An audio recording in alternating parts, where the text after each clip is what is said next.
Nagbigay man ng exemption ang COMELEC sa 20 pesos rice project ng Department of Agriculture. Hindi ito lisensya para magpakalat ng ayuda ng malaya. Mahigpit ang bilin ng komisyon. Bawal ang presensya ng mga kandidato. Dapat may hiwalay pang exemption mula sa LGU at kailangang sundin ang lahat ng alituntunin o baka mauwi sa paglabag sa batas. Si Margaret Gonzalez magbabalita.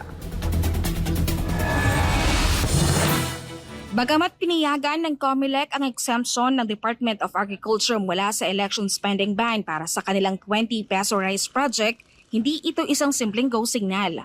Kasama sa exemption ang disbursement ng nasa 5 bilyong piso. Pero may malinaw na mga kondisyong kalakip.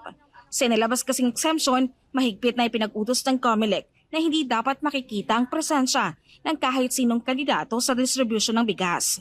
Dapat ding tumpak na masunod ng mga personal ng ehensya ang guidelines. Magsumiti ng ulat kaugnay ng ginawang disbursement at sundin ang iba pang alintuntunin na nasa exemption.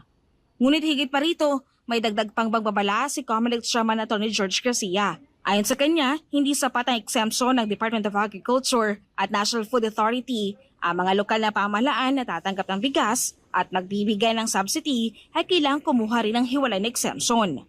Dahil ang presyo ng bigas mula sa DA ay nasa 33 pesos kada kilo at kung ito'y ibebenta ng LGU sa halagang 20 pesos, lumalabas na 13 pesos ang isa-subsidize ng LGU.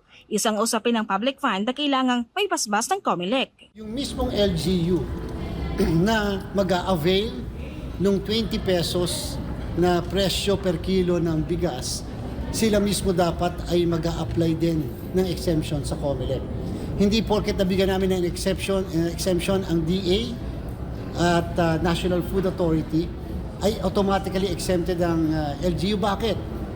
Kasi ibebenta po kasi yan ng mismong DA sa 33 pesos sa LGU. Pag po nagkaganon, ibig sabihin isa-subsidize ng mismong LGU ng 13 pesos. LGU/NFA yun eh. O di dapat po, ihingi sa amin na exemption yon. Hindi naman po nila binili ng 20, binili rin nila ng 33 eh. Sa pamamagitan ng hiwalay na exemption mula sa LGU, malalaman ng COMELEC kung may pondo ba talaga itong nakalaan sa kanilang budget para sa pagbili ng bigas at kung may basbas ito ng sangguniang panlungsod o sangguniang bayan.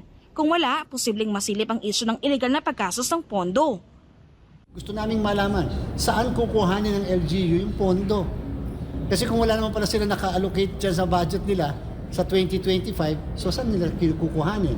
Number 2, ano ang mekanismo ng LGU dito sa paggamit na ito? At number 3, napaka-importante, hindi kasi nakakapag-dispose ng public funds sa LGU nang walang sangguniang bayan o sangguniang panlungsod resolution. Pumapayag ba yung mismong sanggunian na isa-subsidize nila yung 13 pesos? Diba? Kasi importante yun. Kasi otherwise, kung decision lang yan ng local chief executive, that's anti-graft and corrupt practices violations. Maliban pa sa mga technical na kondisyon, binigyan diin ni COMELEC Chairman Garcia na hindi maaaring hadlangan ng media, civil society at iba pang stakeholders na obserbahan ang distribution ng bigas.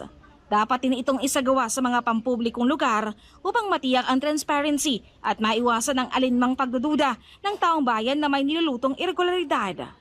Yun po yung mga kino-complain itong mga nakakaraan bakit daw nasa private property. So ang tanong, talaga bang yung pinamimigay sa private property, kung meron man, ay yung mga ayuda? Baka naman kasi ang pinamimigay ay private fund and therefore napakaliwanag na vote buying. Di ba? Kasi palabasin lang kunyari na merong pamimigay na public funds or whatever, pagkatapos yung pala may ibang binibigay. Samantala, una ng kinwestiyon ni Vice President Sara Duterte ang timing ng distribution ng 20 pesos per kilo rice ng administration, lalo na't nakatakda itong isagawa sa Visayas. Isang rehiyong kinikilalang mahina ang suporta sa mga kandidato ni Pangulong Bongbong Marcos. Hindi yan na pagiging na mapagpuna. Nagsasabi ako ng totoo. It's a campaign promise, yung 20 pesos per kilo na rice. And ngayon lang in-implement na panahon ng eleksyon. It's, sabi ko nga, too little, too late to comply with the campaign promise ngayon. At para lang din sa isa pang darating na eleksyon kung sa lugar sa Visayas kung saan mahina ang numero ng mga kandidato ni BBM. Sa isang kampanya sa Tondo, Maynila, hindi nag-atubiling sabihin ng bise sa mga tao na huwag iboto ang mga kandidato ni Pangulong Bongbong Marcos. Binanggit niyang hindi natupad ang mga pangako ng administrasyon. Huwag ninyo, alam mo, tayong dalawa talaga makukulong dyan sa tanggalin mo. Huwag ninyo iboto ang mga kandidato niya.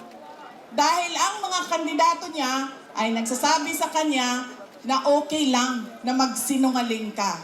Okay lang na hindi mo tuparin ang pangako mo sa mga tao. Para sa Diyos sa Pilipinas, Kumahal, Mark Gonzalez, SMNI News.